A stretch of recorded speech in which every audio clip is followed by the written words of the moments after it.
All right, what's going on, everybody? Jacob, Miami Dolphins Syndicate. These are the 5 things we learned in last night's loss against Philadelphia Eagles. So, number one, probably the most concerning thing we saw yesterday is the injury crisis continuing. We knew going into the game we were going to be without Xavier Howard. Jalen Ramsey still has yet to make his first appearance for the team.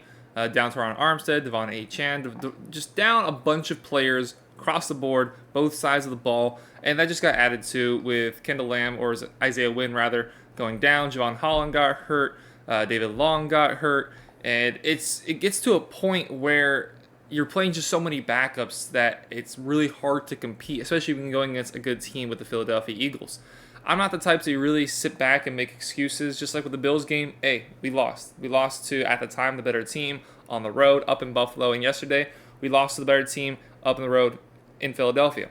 You know, you can't really take anything away from the Eagles, but the fact that all those injuries are continuing to stack up was concerning last night. It definitely affected the outcome of the game last night, and it definitely is going to be an issue if these injuries continue. We know we're not getting Armstead back next week. We know we're not getting Achane back next week.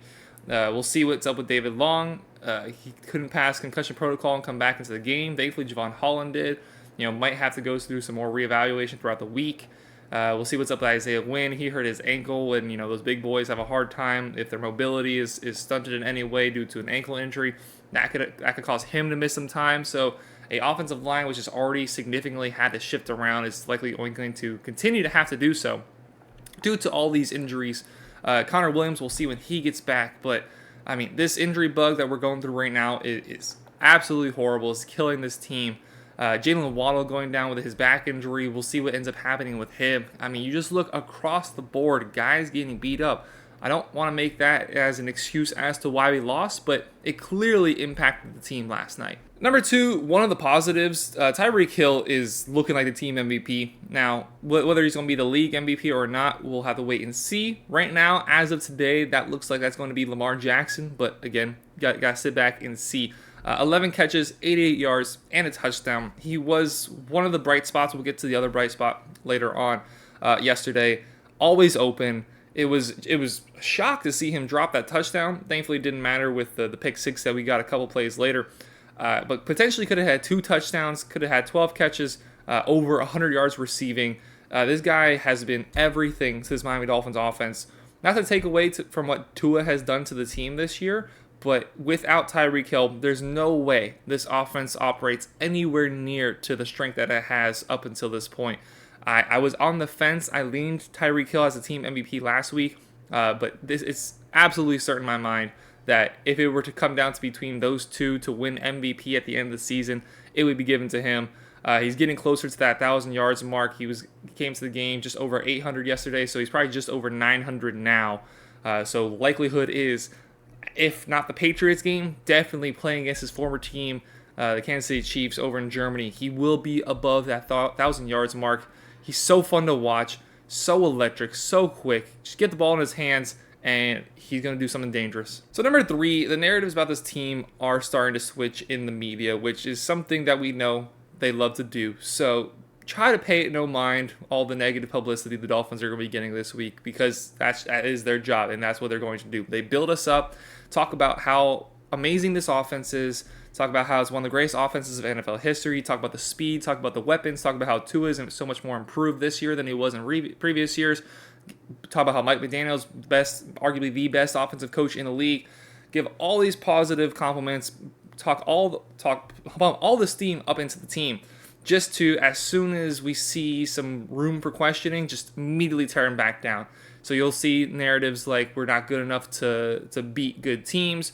We're not true Super Bowl contenders. List goes on.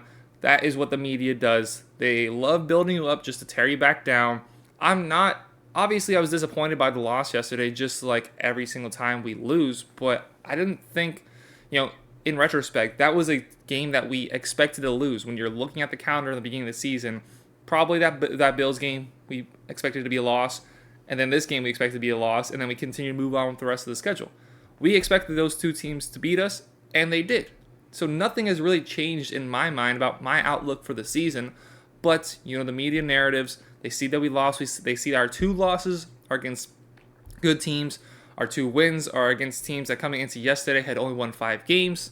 So naturally, what they're going to do is put the 2 together, saying the Dolphins can only beat bad teams. And now we just have the opportunity to go out and dismantle that and continue success from this point out in the season. So it's going to be annoying. It's going to suck. You're going to see it all over your YouTube feed. You're going to see it all over ESPN. Are the Dolphins true Super Bowl contenders? Are they really that good, or they just benefited from an easy schedule? That's just what the media does. Number 4, the second positive that I was going to take away from this game, I'm sure most of y'all clicking onto this video expected it to be entirely negative. The defensive line is showing a lot of progression. We saw Bradley Chubb get 2 sacks yesterday. Constant questions about him. Was he worth the first-round pick that we gave up for him? Is he worth the $20 million plus that he's getting every single season? He got 2 sacks. Jalen Phillips got his first sack on the season going against Lane Johnson. I think that hasn't happened in like 3 years or something like that. The pressure from Jerome Baker to get in on the quarterback, or rather Kadir Kahu to get on the quarterback, and then Jerome Baker getting an interception. Even though it was a corner and a linebacker, it was still the pressure that we were able to get on Jalen Hurts, causing that turnover, getting 2 more turnovers to Jalen Hurts on the season. The pressure was there. We look at the ground game, only 2.9 yards per carry. They did get 2 rushing touchdowns, but they're both like the 1 and the 2 yard line at that point. DeAndre Swift, 62 carries, 4.1 per carry. Jalen Hurts, 21 yards, 1.9 per carry. Kenneth Gainwell, 16 yards, 2 yards per carry. The defense against the rush, which we had saw previously in the season, was abysmal, has now started to find its legs. They did a good job of keeping Jalen Hurts in the pocket for the most part, except for that, that he had that long run where Javon Holland and David Long bumped into each other and caused both of them to go out of the game. Outside of that, for the most part, kept him inside the pocket, kept him, having to hold the ball a little bit longer. It just was the secondary that was not able to stay to their assignments. So as long as this defensive line continues to play like that for the rest of the year, and we get Xavier Howard, we get Jalen Ramsey, we get Nick Needham back, I feel very confident about this defense that game, albeit a loss, even though you gave up 31 points, was one of the better defensive performances we've seen all season, and a lot of that is due to the defensive line. Christian Wilkins was getting in there. Now, one thing that has to get cleaned up is the penalties. 11 penalties against us, multiple offsides or neutral zone infraction penalties. That has to get cleaned up. You cannot set up with your hand across the line where the ball is. That's just a mental thing that needs to get cleaned up. But the pressure we were able to get on Hurts, the ability to stop the run game, and the defense was really the one to thank for keeping this game as close as it was for long parts of this game. Eventually, they just weren't able to contain A.J. Brown. Dallas Goedert seems like he was always open. Did a good job on Devonta Smith, 4 catches for 49 yards. Julio only had 1 catch. It was cool to see Julio Jones out there. I think that's fair to say. But I was happy with the defensive line performance yesterday. I think it's something that they can build on from the rest of the season. And number 5, I guess you could still call this a positive, which is crazy. 3 positive points out of 3 out of 5 are positive points after a loss, but we still are top of the division. Now that's something that is easy to lose sight of after a loss. Sunday Night Football, everybody was watching. The injuries continue to stack up. Tua didn't have his best game, didn't have a bad game by any means, but we've seen better games from him so far this season. The media narratives changing like they always will as soon as they see any sign to throw you into the dirt.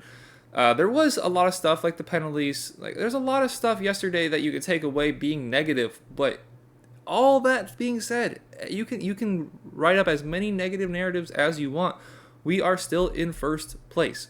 Like I said a couple points ago, this was a game yesterday that I expected to lose, and then you look at Buffalo going into New England, that's a game I expected them to win. So even though you hate to see the loss, we lost a game that most of us, being honest with ourselves, expected to lose, and Buffalo lost a game that most of their fans expected them to win. Still top of the division.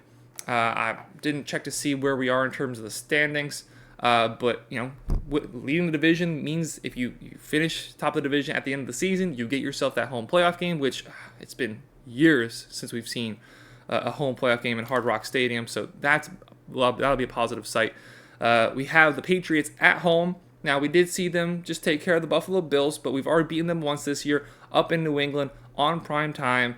If we come back healthier, I feel really good about getting a bounce-back victory next week before having to fly over to Germany to take on the Chiefs. We lost, It sucks. I'm not going to pretend like it doesn't. Any loss sucks. You want to win every single game. That's the point of the sport, but it is unrealistic to expect that every single game. And it sucks because the narrative going into the game was, can the Dolphins really beat these good teams? There's a lot of reasons why I think we lost yesterday. Maybe part of it is that we do struggle to beat better teams. That's not just totally not true, but there are a lot of surrounding circumstances with the team that it makes sense we lost that game. Like I said, kind of expected to lose it. Now can you go out for the rest of the season, try to get that division crown. If we fight for the 1 seed, beautiful, wonderful. Getting in the playoffs is the first priority, and right now it looks like we're fighting more for the division than we're fighting just to get into the playoffs in general. That's a step up from where we were last year. We're seeing progression. It sucks. You're going to have to face some of your friends who don't like the Dolphins, and they're going to have something to say. You're going to have to see some things in the media, but sit back. We're still 5-2. It's all right. Calm down. If you like the video, please hit that subscribe button. Get in the comments. Let me know anything you took away from the game. Hit that like button. Thank you all very much for watching. Have a great rest of your day. Take care, everybody.